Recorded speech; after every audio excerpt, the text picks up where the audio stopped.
Hello friends and welcome to Shashi guidance. आज का हमारा जो टॉपिक है मैथ का, आज हम मेंसुरेशन चैप्टर के क्वेश्चन देखेंगे और इन क्वेश्चन की हम सार टिक देखेंगे, क्योंकि मेंसुरेशन चैप्टर के जो क्वेश्चन होते हैं वो काफ़ी टाइम टेकिंग होते हैं, क्योंकि इनमें कैलकुलेशन बहुत ज़्यादा होती है। ठीक है, तो हम इसके क्या करेंगे, एक सार टिक देखेंगे। ऐसे क्वेश्चन है जिनमें इस सार टिक का यूज करके बहुत ही कम समय में क्वेश्चन को सॉल्व कर सकते हैं, क्योंकि नॉर्मली अगर फार्मूले का हम यूज करके क्वेश्चन सॉल्व करते हैं तो लगभग से 30 सेकंड या 1 मिनट तक लग जाता है। लेकिन अगर इस ट्रिक का हम ऐसे क्वेश्चंस में यूज करेंगे तो कम से कम नहीं तो 3-4 सेकंड में ही आप क्वेश्चन का आंसर दे सकते हैं ऑप्शन से ही। तो चलिए पहले देखते हैं ट्रिक क्या है। ट्रिक देखते हैं फिर उसका यूज करते हैं। तो पहले ट्रिक क्या है पहले ये जानते हैं। तो ट्रिक ये है कि अगर हम कोई संख्या ले लें, कोई भी संख्या जैसे कि हमारे पास दी हुई है, इसमें अगर हम किसी संख्या से यानी कि अगर 11 से मल्टीप्लाई किया है तो जो आंसर आएगा आगे उसमें हम अगर आगे 11 से डिवाइड करना चाहें तो पूरा पूरा कटेगा। क्यों? क्योंकि हम पहले ही संख्या में 11 का मल्टीप्लाई कर चुके हैं, तो जो आंसर निकलेगा अगर उसमें हम 11 से भाग देना चाहें तो पूरा पूरा कटेगा। ठीक है, 11 से या फिर किसी कोई भी संख्या हो, 11 से 7 से या 2 से किसी भी संख्या से अगर मल्टीप्लाई किया जा चुका है उस संख्या में, तो बाद में जो आंसर निकलेगा उसमें अगर उस संख्या से दोबारा भाग देंगे तो संख्या पूरी पूरी कटनी चाहिए।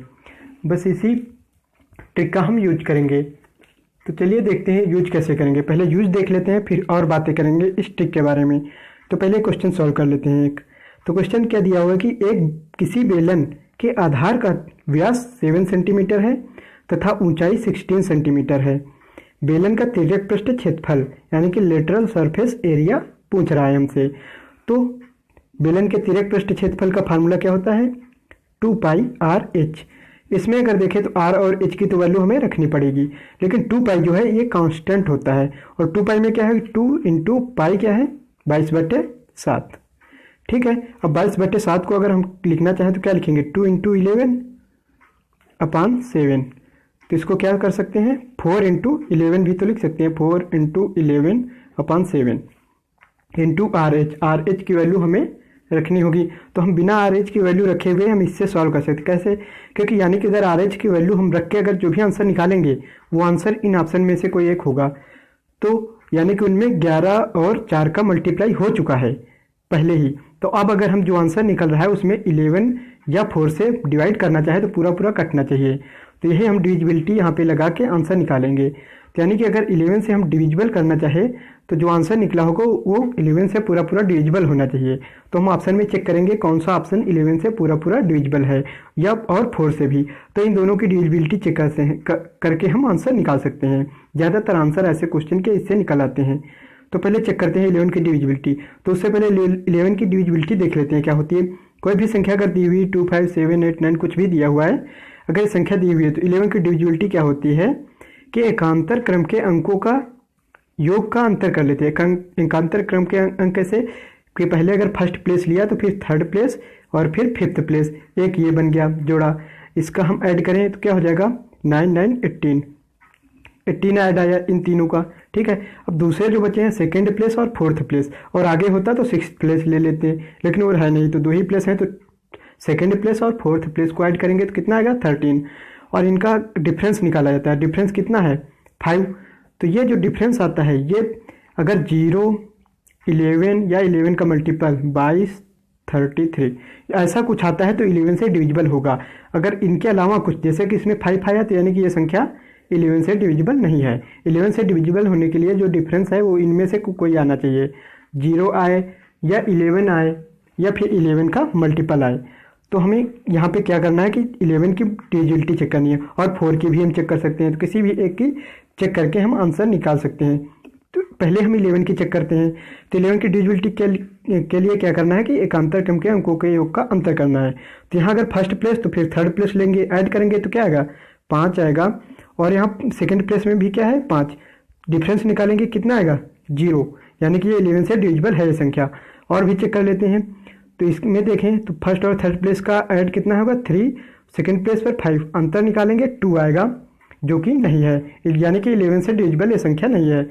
इसका इसी तरह निकाले तो इसका ऐड करें फर्स्ट और थर्ड प्लेस की संख्याओं को तो 8 आ जाएगा और ये सेकेंड प्लेस पे 5 है, अंतर 3 आएगा। यानी कि ये भी 11 से डिविजिबल नहीं है। तो इसका इसी तरह देख लेते हैं। तो 8 और 3 11 आ जाएगा, और ये 4 डिफरेंस निकालेंगे 7 आएगा। यानी कि कोई भी संख्या डी ऑप्शन, सी ऑप्शन और बी ऑप्शन में कोई भी संख्या 11 से डिविजिबल है ही नहीं। केवल एक ही संख्या दी गई है ए 352, जो कि 11 से डिविजिबल है। तो ये हमारा आंसर हो जाएगा। अगर 11 से डिविजिबल 2 हो जाते तो फिर हम 4 की डिविजिबिलिटी चेक कर लेते। तो इन दोनों की डिविजिबिलिटी चेक करके हम आंसर निकाल सकते हैं। तो इसमें देखिए बिना फार्मूले का यूज किए हम केवल डिविजिबिलिटी से आंसर निकाल सकते हैं। हमें करना क्या है कि ये देखना है कि जो फार्मूला है उसमें क्या किन चीज़ों से कौन सा कांस्टेंट है जिससे मल्टीप्लाई किया गया है। तो यहाँ पाई से मल्टीप्लाई किया गया था, पाई में 11 आता है, तो 11 से डिविजिबिलिटी चेक कर ली हम और हमारा आंसर आएगा। और इस ट्रिक के बारे में जान लेते हैं कुछ चीज़ें, जैसे कि ये ट्रिक किन में लगेगी। ये ट्रिक लगेगी जैसे कि वृत्त में, क्योंकि वृत्त का जब क्षेत्रफल निकालते हैं तो क्या होता है पाई आर स्क्वायर, ठीक है, उसमें पाई आता है। तो उसमें और बेलन, क्योंकि बेलन के सभी फार्मूले में पाई आता है, जैसे कि आयतन पाई आर स्क्वायर एच, वक्र पृष्ठ 2 पाई आर एच, या फिर संपूर्ण पृष्ठ का क्षेत्रफल 2 पाई आर एच प्लस आर, सब में पाई आता है। तो बेलन हो गया। और इसके बाद शंकु हो गया, कोण, उसमें भी आ जाएगा क्योंकि उसमें भी पाई आता है। और उसके बाद गोला आ जाएगा क्योंकि गोले में भी पाई आता है, ठीक है। तो इनके फार्मूलों में लगेगा जब भी इनका कोई पूछा जा रहा हो, या तो इनका क्षेत्रफल, आयतन, पृष्ठ क्षेत्रफल या संपूर्ण पृष्ठ क्षेत्रफल कुछ भी पूछा गया हो तब ये फार्मूला लगेगा, ठीक है। तो पहले तो ये जानना जरूरी है कि फार्मूला लगेगा कहाँ, ये सारी चीज़ें पता होनी चाहिए हमें। तभी एग्जाम हॉल में हम क्वेश्चन को पढ़ते ही हमें तुरंत ये पता लग जाना चाहिए कि ये क्वेश्चन जो दिया हुआ है ये किस मेथड से लगेगा, तभी हमें वहाँ टाइम नहीं लगेगा और कम टाइम में हम सॉल्व कर सकते हैं। तो यानी कि पहली चीज़ ये ट्रिक इनमें लगेगी, इन चारों इस शेप्स के फार्मूलों पे। फार्मूला यानी कि इनके आयतन, पृष्ठ क्षेत्रफल या संपूर्ण पृष्ठ क्षेत्रफल कुछ भी पूछा गया हो तब लगाया जाएगा, यानी कि उसमें पाई आ रहा होगा। तो अब देखते हैं डिविजिबिलिटी हम किस किस चीज़ की चेक करेंगे। जैसे कि अगर हम सिर्फ पाई है, यानी कि फार्मूले में केवल पाई आया है, तो डिविजिबिलिटी किसकी चेक करेंगे। पाई क्या है, पाई इक्वल टू 22/7 है। तो डिविजिबिलिटी हम चेक करेंगे, 22 को लिख सकते हैं 2 × 11/7। तो डिविजिबिलिटी 2 और 11 की चेक करेंगे, ठीक है।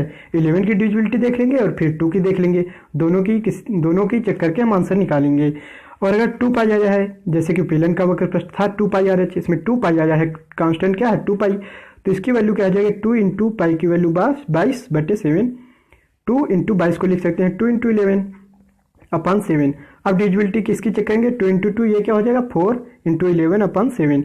तो 4 और 11 की चेक करेंगे, क्योंकि 4 और 11 से मल्टीप्लाई हुआ है तो इनकी डिविजिबिलिटी चेक करके आंसर निकालेंगे, ठीक है। तो ऐसे करेंगे। या फिर अगर 3 के आया है पाई के साथ, जैसे कि गोले का संपूर्ण पृष्ठ क्षेत्रफल क्या होता है 3 पाई आर स्क्वायर, तो इसमें 3 × पाई आया है, तो 3 × पाई क्या है कि 3 × 2 × 11 हो जाएगा। पाई क्या होता है 22/7।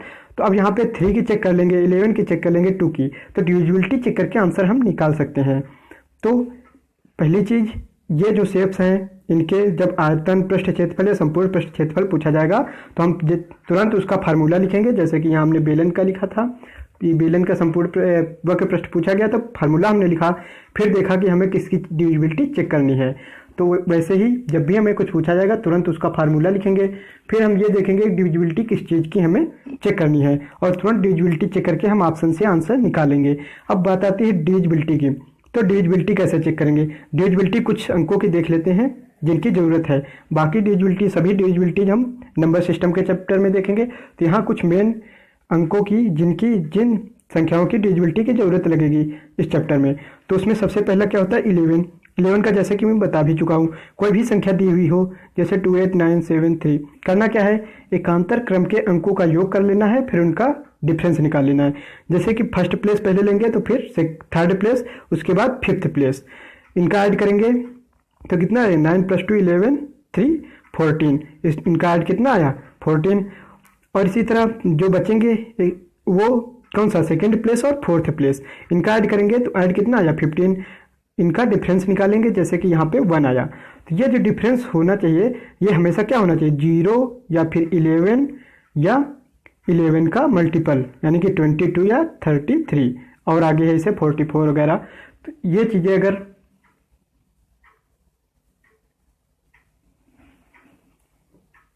तो ये थी 11 की डिविजिबिलिटी। 11 की डिविजिबिलिटी ऐसे हम चेक करेंगे। अब देख लेते हैं 2 की डिविजिबिलिटी कैसे चेक करेंगे। तो 2 में जैसे कि कोई भी संख्या दी हुई हो 4, 8, 7, 9 2 जैसे दिया हो, तो जस्ट लास्ट का अंक हमें चेक करना होता है। जैसे कि हमें पता ही है कि अगर अंतिम अंक सम है तो 2 से डिविजिबल होगा, विषम है तो 2 से डिविजिबल नहीं होगा। इसी तरह अगर 4 की चेक करनी है तो 4 की कैसे चेक करेंगे, जैसे कि यही संख्या दी हुई है जस्ट, तो क्या करेंगे, जैसे 2 में लास्ट का 1 अंक देखते हैं, 4 में लास्ट का 2 अंक। पूरी संख्या में हमें भाग देने की कोई ज़रूरत नहीं है, हमें जस्ट लास्ट के 2 अंकों को चेक करना है। अगर लास्ट के 2 अंक 4 से डिविजिबल हैं तो वो संख्या 4 से डिविजिबल होगी। इसी तरह 8 की डिविजिबिलिटी कैसे चेक करेंगे, जैसे कि यही संख्या दी हुई हो तो 8 की डिविजिबिलिटी चेक करने के, जैसे कि हमने 4 की डिविजिबिलिटी चेक करने की क्या किया, लास्ट के 2 अंक देखे, तो 8 की चेक करने के लिए लास्ट के 3 अंकों से बनी है जो संख्या है इसको भाग दे के देख लेंगे। अगर ये संख्या कट रही है तो पूरी संख्या 8 से डिविजिबल होगी। तो हमें पूरी संख्या को भाग देने की कोई ज़रूरत नहीं है। अगर 8 की चेक करनी है डिविजिबिलिटी तो लास्ट के 3 अंकों को भाग दे के हम जस्ट देख लेंगे। इसी तरह अन्य अंक जैसे हैं 3 की डिविजिबिलिटी कैसे चेक करेंगे, 3 की जो भी संख्या दी हुई हो, जैसे 3, 5, 9, 7 कुछ भी संख्या दी हुई हो, तो इसका क्या करेंगे, हम अंकों का योग कर लेंगे, सभी अंकों का योग कर लेंगे और योग जो आएगा अगर वो 3 से डिविजिबल है तो संख्या 3 से डिविजिबल होगी। अगर वो 3 से डिविजिबल नहीं है, जो ऐड आएगा तो संख्या 3 से डिविजिबल नहीं है। जैसे यहाँ ऐड कर लें तो 5 + 3 8, 8 और 9 17, 24 और 8 जोड़ेंगे तो 32। अब 32 को अगर 3 से हम भाग दें, डिवाइड करें तो पूरा नहीं कटेगा, यानी कि ये जो संख्या है 3 से डिविजिबल नहीं है। अगर जो ऐड आता अगर ऐड 33 आ जाता तो 3 से अगर हम डिवाइड करें तो पूरा कट जाता, तब संख्या क्या होती, पूरी कट जाती। तो 3 की डिविजिबिलिटी कैसे चेक करनी है, जो भी अंक संख्या दी हुई हो उसके सभी अंकों का योग कर लेना है। अगर वो योग 3 से डिविजिबल है तो संख्या 3 से डिविजिबल है। इसी तरह नेक्स्ट 9 की सेम हो जाती है, जो भी संख्या दी हुई हो सभी अंकों का योग कर लेना है और उसे 9 से डिवाइड करके देख लेना है। अगर अंकों का योग जो है 9 से डिविजिबल है तो संख्या 9 से डिविजिबल है। और देख लेते हैं 5 और 25 का। तो 5 में क्या करना है, जो भी संख्या दी हुई हो, जैसे कि 25750 दिया हुआ है, तो लास्ट का अंक 5 में क्या करना है, लास्ट का अंक देखना है जस्ट, या तो 0 हो या तो 5 से डिविजिबल हो, यानी कि 0 या 5 दोनों में से कोई एक हो, कट जाएगी। लेकिन 25 के लिए क्या करना होगा, 25750 जैसे कि ऐसे दिया हुआ है, तो 25 के लिए हमें करना क्या होगा कि लास्ट के 2 अंकों को चेक करना होगा, या तो लास्ट के दोनों अंक 0 हो या फिर लास्ट के 2 अंकों से बनी संख्या 25 से डिविजिबल हो, तो वो संख्या 25 से डिविजिबल हो जाएगी। तो ये इनकी ज़रूरत हमें पड़ेगी इस चैप्टर में, इसलिए इनकी डिविजिबिलिटी हम देख रहे हैं।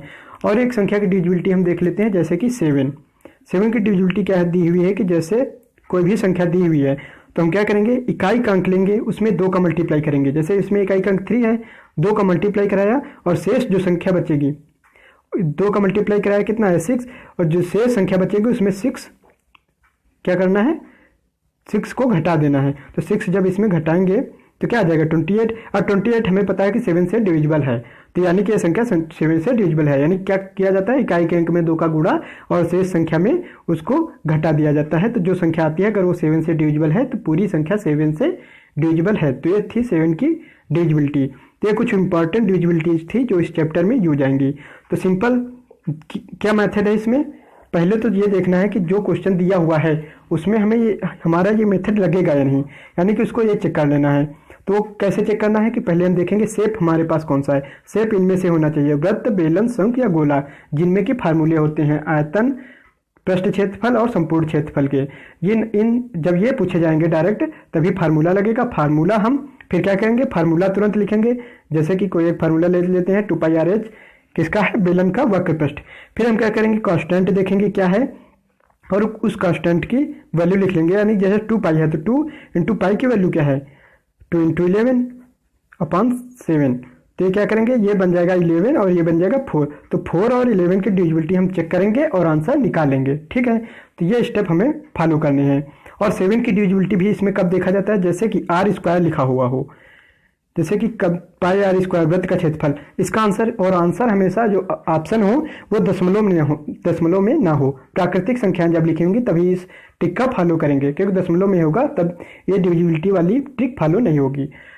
तो अब अगर πr² है यानी कि r² लिखा हुआ है और जो आंसर दिया हुआ है वो एक प्राकृतिक संख्या, पूर्ण संख्या दी हुई है, यानी कि दशमलव में संख्या नहीं है, तो इसका मतलब पाई की वैल्यू क्या होती है 22/7 और r² का r × r, यानी कि जो अगर आंसर हमारा एक प्राकृतिक संख्या रही है, दशमलव में नहीं है, इसका मतलब 7 से डिविजिबल हो गया था। तो r इंटू आर है, तो r की वैल्यू यानी कि ऐसी है जो कि 7 से डिविजिबल है, यानी कि 7 या 14 या कोई और 7 से डिविजिबल संख्या है। तो इसका मतलब दूसरा r जो होगा वो भी 7 से डिविजिबल होगा। तो एक r को तो हम, क्योंकि हमारे पास 7 तो एक ही है डिवाइड में, तो एक r में तो हम 7 से डिविजिबल कर चुके होंगे, लेकिन दूसरे r में अभी भी वो संख्या है जो 7 से डिविजिबल है। तो यानी कि हम उसमें जब भी r स्क्वायर हो और पूरा आंसर आ रहा हो तो हम 7 की डिविजिबिलिटी भी चेक करेंगे। ठीक है, जब यहाँ सिंगल आ रहा है तो यहाँ 7 की डिविजिबिलिटी नहीं चेक करेंगे, क्योंकि आंसर पूरा पूरा आ रहा है, तो इसका मतलब 7 से r कट चुका है। तो एक बार हमने काट चुके हैं, अगर 7 से डिविजिबल कर चुके हैं, अब और संख्या हो या ना हो जरूरी नहीं है, तो सिर्फ 11 और उसके साथ वाली संख्या से डिविजिबिलिटी चेक करेंगे। लेकिन r स्क्वायर है तो वहाँ पर 7 के भी चेक करेंगे। ठीक है, तो ये थे स्टेप इस क्वेश्चन को सॉल्व करने के। अब चलिए कुछ और क्वेश्चन इसी ट्रिक के देख लेते हैं, ताकि ये ट्रिक बिल्कुल क्लियर हो जाए। तो चलिए सेकंड क्वेश्चन देख लेते हैं उसी ट्रिक पे। क्वेश्चन क्या दिया हुआ है कि किसी ठोस अर्धगोला का आयतन जो है ये हमें दिया हुआ है। ठीक है, और संपूर्ण पृष्ठ क्षेत्रफल हमसे पूछा गया है। तो अर्धगोले का संपूर्ण पृष्ठ क्षेत्रफल क्या होता है? 3πr square. 3πr स्क्वायर ये होता है संपूर्ण पृष्ठ क्षेत्रफल किसका? अर्धगोले का, हेमीस्फीयर का। तो इसमें सेम डिविजिबिलिटी का मेथड अपनाएंगे, और डिविजिबिलिटी किसकी चेक करनी है? 3 की चेक करनी है, और पाई में क्या आ जाएगा? 2 इंटू 11/7, यानी कि 11 की चेक करनी है, 2 की चेक करनी है, 3 की। तो सबसे पहले हम क्या करेंगे ऐसी स्थिति में? हमेशा 11 की सबसे पहले चेक करेंगे। तो चेक करते हैं 11 की। तो अगर ये हम फर्स्ट ऑप्शन में चेक करें 11 की डिविजिबिलिटी, तो क्या है, फर्स्ट और थर्ड प्लेस के अंकों को जोड़ेंगे तो कितना आ जाएगा? 8 1 9, और 5 + 4 9 आ जाएगा, और सेकेंड और फोर्थ जब ऐड करेंगे तो ये भी 9 आ जाएगा। तो डिफरेंस जब 9 और 9 का निकालेंगे तो 0 आ जाएगा, यानी कि ये डिविजिबल है 11 से। और सेकंड चेक करें तो इसमें क्या है? 2 + 5 फर्स्ट और थर्ड प्लेस का 7 आएगा, और सेकंड और फोर्थ प्लेस का 16 आएगा। और जब इसका हम डिफरेंस निकालेंगे तो 9 आएगा, जो कि 11 से डिविजिबल नहीं है, यानी कि यह संख्या 11 से डिविजिबल नहीं है।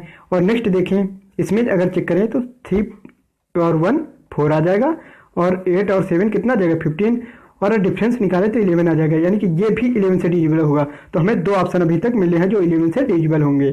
और फोर्थ देखें तो 3 + 2 कितना आएगा? 5, और ये है 8, डिफरेंस 3, यानी कि ये भी डिविजिबल नहीं है। तो 2 ऑप्शन हमारे एलिमिनेट हो गए, बचे 2 ऑप्शन ए और सी, जो कि 11 से डिविजिबल थे। तो हमें सेकेंड डिविजिबिलिटी किसकी चेक करनी है? तो सबसे पहले हम इसकी चेक करेंगे 3 की। 3 की डिविजिबिलिटी क्या थी? अंकों का योग 3 से डिविजिबल होना चाहिए। तो अंकों का योग निकाल लेते हैं, इसके सभी अंकों का ऐड करते हैं। तो 4 + 1 5, 5 + 5 10, और 8 को ऐड करेंगे तो 18 आ जाएगा, यानी कि ये संख्या तो 3 से डिविजिबल है। तो ये आंसर हो सकता है, लेकिन अभी इसको भी तो चेक करना है, तो इसको चेक करते हैं। इसके अंकों को ऐड करें तो 7 + 1 8, 3 11, और 11 में 8 जोड़े तो कितना आएगा? 19। ठीक है, और 19 3 से डिविजिबल नहीं है, यानी कि ये संख्या 3 से डिविजिबल नहीं होगी, तो ये भी एलिमिनेट हो गया। आंसर कौन सा बचा? फर्स्ट ऑप्शन, यानी कि ये हमारा आंसर हो गया, जिसमें कि 11 और 3 दोनों की डिविजिबिलिटी फॉलो कर गई, तो ये हमारा आंसर हो गया। तो इसमें बिना फार्मूले का यूज किए, क्योंकि अब देखिए आप इमेजिन कीजिए कि इसमें अगर फार्मूला लगाते तो डिविजिबिलिटी चेक करोगे, आप बहुत जल्दी चेक कर सकते हो, आपको डिविजिबिलिटी आती है। लेकिन फार्मूला यूज करोगे तो कैसे लगता है? पहले तो आयतन दिया हुआ है, तो आयतन क्या होता है? 2/3 हेमीस्फीयर का πr³। फिर यहाँ लिखते हैं हम 404। इतनी बड़ी संख्या का क्या करना होता है? हमें r की वैल्यू यहाँ से निकालनी है, पाई से ले जाके उधर r की वैल्यू निकालते हैं, उसके बाद 3πr स्क्वायर में r की वैल्यू रख के फिर आंसर निकालते हैं। काफ़ी कैलकुलेशन होगा, क्योंकि बड़ी संख्या दी हुई है, तो उस कैलकुलेशन से बच जाएंगे। सिर्फ हमें यहाँ डिविजिबिलिटी चेक करनी है और आंसर निकाल देना है। तो ये था सेकेंड क्वेश्चन। और क्वेश्चन देख लेते हैं। थर्ड नंबर क्या दिया हुआ है हमारे पास? थर्ड नंबर में दिया हुआ है कि 44 सेंटीमीटर इंटू 18 सेंटीमीटर भुजाओं वाली एक आयताकार कागज को उसकी लंबाई के सापेक्ष घुमाया गया है ताकि एक बेलन बन जाए। ठीक है, तो बेलन का आयतन, तो यहाँ सिंपल हमें क्या करना होता है? लास्ट में देखेंगे पूछा क्या जा रहा है। बेलन का आयतन, आयतन का फार्मूला क्या होता है? πr²h। सिंपल है। ठीक, तो यहाँ पे किस किस की चेक कर सकते हैं? जब हमने बताया r² आए तो 7 के भी चेक कर सकते हैं, और पाई में किसकी? 2 और 11 की चेक करनी है, तो 11 2 7 इनकी चेक करनी है। तो सबसे पहले लेकिन हम हमेशा 11 की चेक करेंगे। तो चलिए 11 की चेक कर लेते हैं। तो पहले में चेक करें तो क्या आएगा? फर्स्ट और थर्ड का ऐड करेंगे तो 2 आएगा, और सेकंड और फोर्थ को ऐड करेंगे तो 7 आएगा। इसका डिफरेंस 5 है जो कि 11 से डिविजिबल नहीं है, यानी कि ये संख्या 11 से डिविजिबल नहीं होगी, तो ये तो एलिमिनेट हो गया फर्स्ट। सेकंड चेक करें तो फर्स्ट और थर्ड प्लेस के अंकों को ऐड करें तो 9 आएगा, सेकंड और फोर्थ को ऐड करें तो 9 आएगा, डिफरेंस 0, यानी कि ये अभी डिविजिबल है, ये हो सकता है आंसर।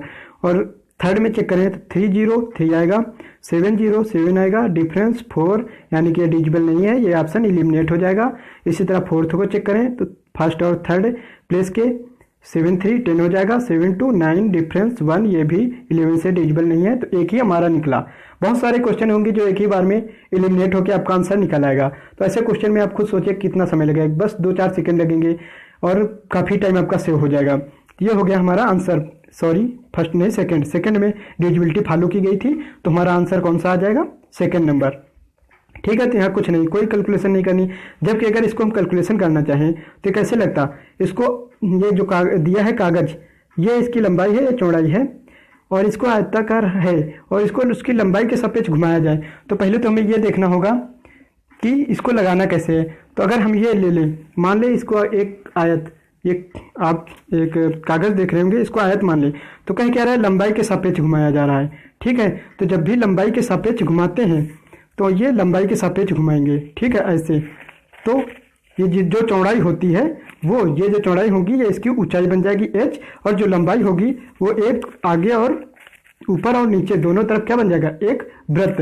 तो वृत्त बन जाएगा, तो जो लंबाई थी वो परिधि का काम करेगी, ये लंबाई एक परिधि में यानी कि वृत्त में ऐसे आ जाएगी, क्योंकि हम बेलन बना रहे हैं तो ऊपर और नीचे बन जाएगा। सॉरी हम बना नहीं सकते क्योंकि एक ही हाथ का यूज कर पा रहे हैं, तो यानी कि वो परिधि बन जाती है। परिधि का फार्मूला या 2πr लगा के हम उससे क्या करेंगे, r की वैल्यू निकालेंगे यानी त्रिज्या, फिर उसके बाद हम बेलन का आयतन निकालेंगे फार्मूला लगा के। तो इतना सारा काम हमें करना पड़ेगा, तब आएगा आंसर, और यहाँ पे जस्ट हमें डिविजिबिलिटी चेक करके आंसर निकाल देना है।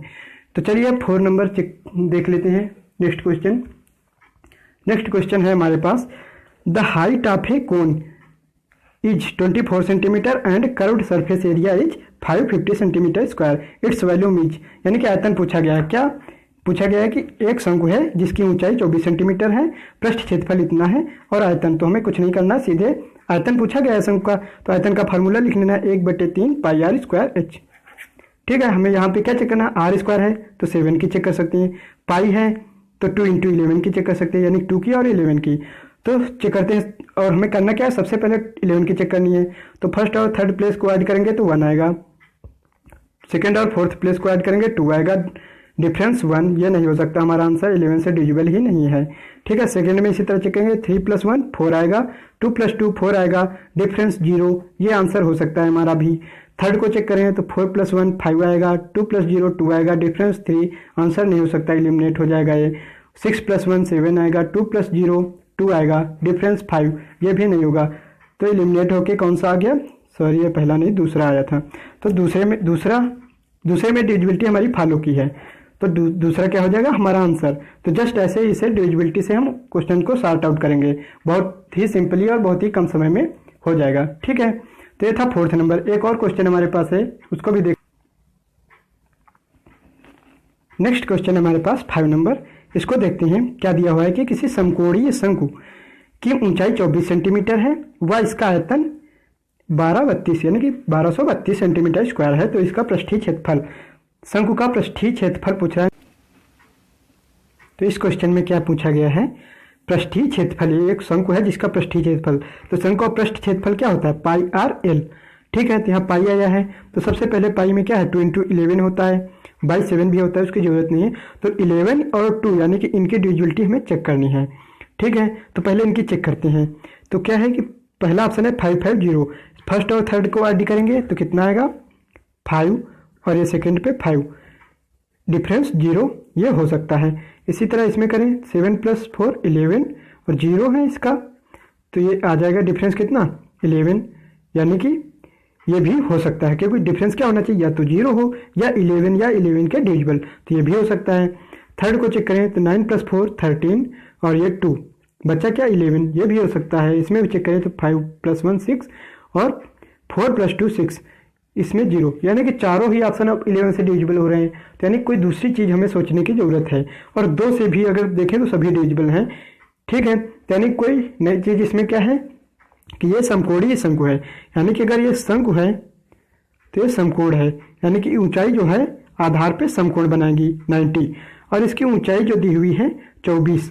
ठीक है, अब यहाँ पे ये समकोण त्रिभुज है तो समकोण त्रिभुज के हमेशा ट्रिपलेट आपको याद होने चाहिए, यानी कि समकोण त्रिभुज की तीनों भुजाएं आधार, लंब और कर्ण के साथ जो संबंध बनते हैं वो याद होना चाहिए।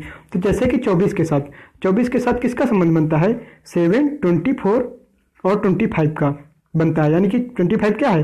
कर्ण, जो कि इसमें हो जाएगी ये तिर्यक ऊंचाई, और 7 आधार और 24 ऊंचाई दी हुई है।